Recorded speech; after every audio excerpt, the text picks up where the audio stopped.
Thank you.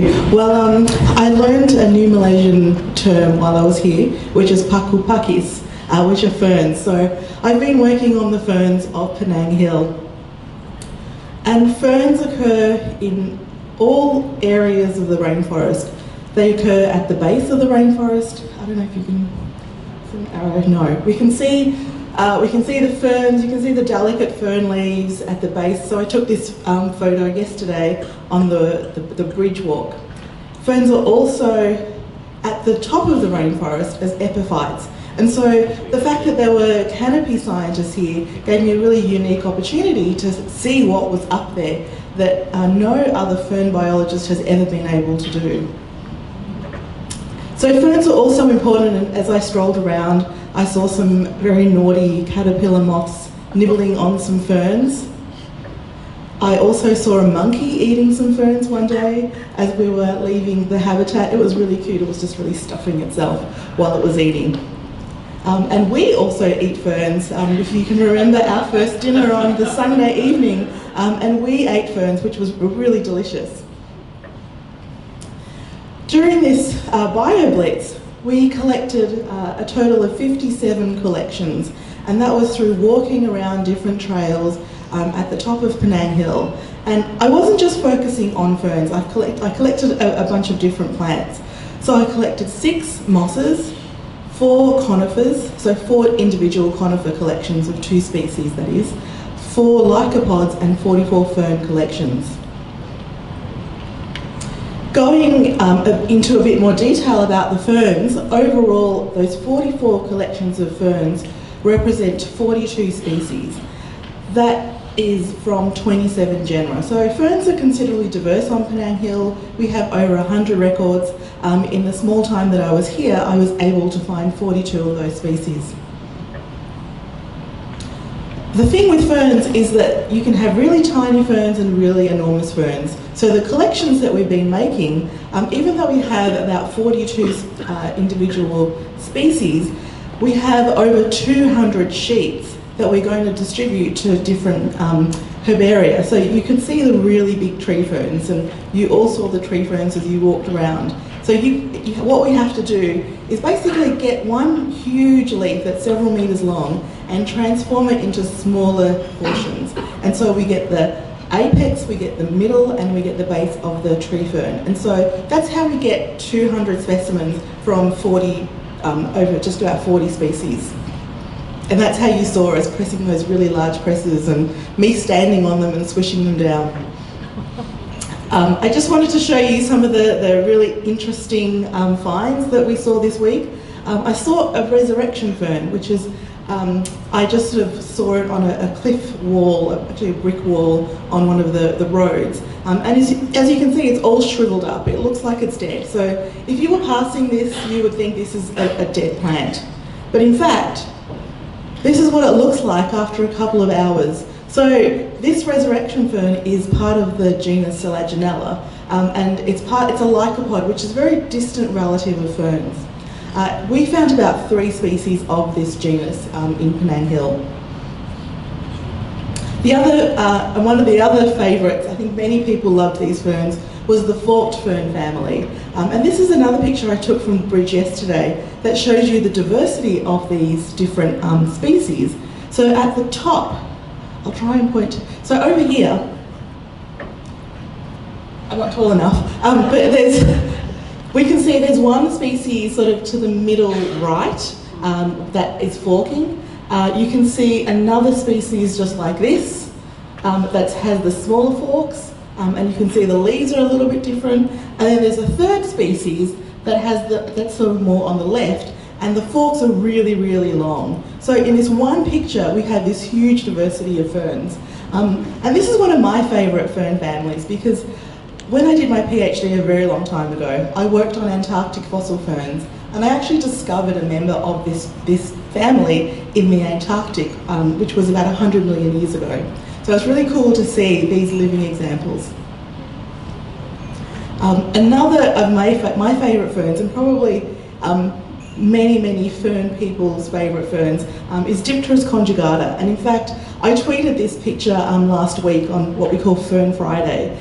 and it's got almost 100 likes and almost 50 retweets. It's a really special fern. I was excited to see it on the first day as we walked around the habitat. It was just remarkable. It only grows in Malaysia and in Borneo.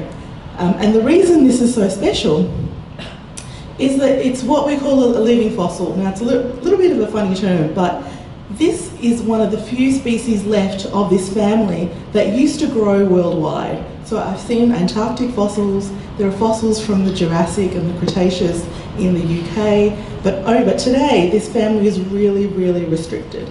It doesn't grow in botanic gardens, nobody knows how to cultivate it. So what we have is really special, and it's a very rare sighting for a fern specialist to see.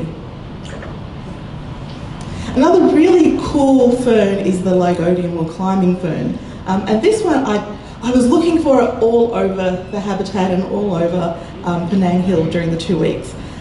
Yesterday, I found a couple of sites. They weren't that great, but what was remarkable is yesterday at the party, just above the benches, I peered out and I found a fertile example of this fern. So unfortunately I wasn't able to collect it, but I had collected a sterile example. But here it is, it's climbing on the tree. So those individual little leaflets you can see are a climbing fern leaf.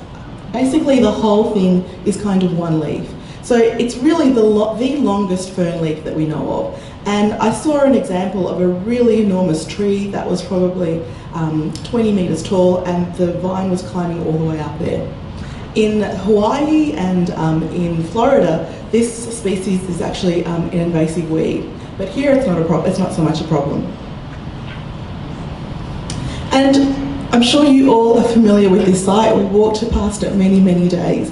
And this story illustrates to me why we're here on a bioblitz. And so this is the boulder that we see as we walk along the trail in the habitat.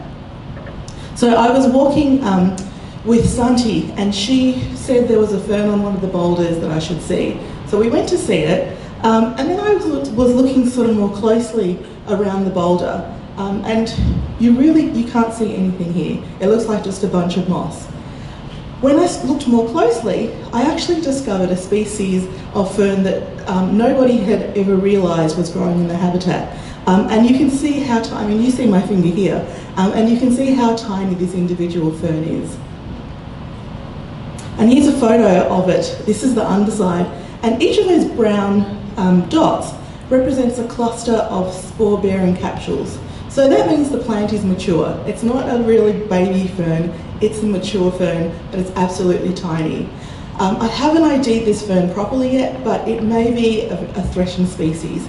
So that's one of the things I'll go back to the lab and look more closely at the specimens and get a positive ID on this. And so ferns, I have this huge love of ferns, they're absolutely beautiful. But here you can see the huge diversity of ferns. We have Santi over here and this enormous tree fern at the habitat. And then there's a tiny little fern as big as my fingernail. So we have a huge diversity, and I just think they're absolutely stunning. So as everybody has been saying, following what Harry said yesterday, there's a lot more for us to be doing. And so what I'm going to be doing now is once I get the specimens back, I'll be going through and looking at them under the microscope, going through all of our floras and identifying each of the species that we have. The identifications that I have now are very, very vague in general. The next step is to put all of those collections that I found onto archival pieces of paper. And so this is an example of a fern, I think it's from New Zealand, and you can see that it actually has a geo-reference on it. That means it has latitude and longitude. There have been multiple collections of ferns, starting with Curtis, and another set of ferns collected in the 1990s, but none of those were geo-referenced. We didn't have any GPS points. So this collection represents the first set of ferns that we have with GPS points for Penang Hill. The other thing that I'm going to be doing is making sure all of these images are digitised. So we'll be basically taking the photos and putting all of this information online. And so this means that the specimens, even though they're going to USM, to FREM and to Cal Academy, they're going to be available to anybody to use. And so it's really not just, it's sharing all of our data and all of our findings. The other collections that I made while I was collecting the ferns was collecting the individual leaves in silica gel. And silica gel is those little packets that you get when you buy a handbag or when you buy shoes, and that takes all of the water out of the shoes or out of the ferns in this case.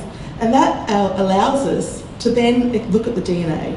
The water seems to degrade DNA, so this allows us to look at the DNA of the ferns. And so actually, in fact, as I go back, I'm going to be sending these away for a project that I'm working on within the next few weeks. And then we're going to discover a huge number of things like their evolution, where these ferns are, where the nearest relative of these ferns are. For example, do the ferns have cousins in Australia? Do they have cousins in Asia? Where have they travelled to and from? And then in the long term, I really would like to come back and survey additional sites. So I found that there were really common species that were really easy to find, but on the other hand, there were some really rare species. So this one shows you a fern that I found only on Lower Tunnel Road. And this is a Davallia or a hare's foot fern. And so there are many more sites and many more tracks on Penang Hill and many more elevations to explore. And so I'd really like to continue creating this picture of what we have for the ferns of Penang Hill. So thank you very much. I have a list of people I really want to say thank you to. Firstly, Teresa and Harry and all your family for having the foresight to create this wonderful place and for supporting our BioBlitz. Thank you to Alan for your enthusiasm and just helping all of us every single day. Thank you to Cassie and Kylie and all the crew who carried our herbarium presses to cabin 2 every single day. They carried it back and forth for us. And always smiling. All of the Habitat team was smiling, and it has been an absolute pleasure to be working with all of you. Thank you to the students from Jason and from Hong Kong. It was wonderful to be able to share our science with all of you and share what we love. I'd also like to thank Meg for arranging this and all of my Cal Academy colleagues. And then finally, I have to thank Magnus, who has been my unpaid field assistant, who worked very tirelessly day and night to help me. So thank you. Oh, and I have one little, sorry, I have one more thing. Oh, can I show it? Oh, yeah, I think she's here. Here we go. This one, yep. I almost forgot.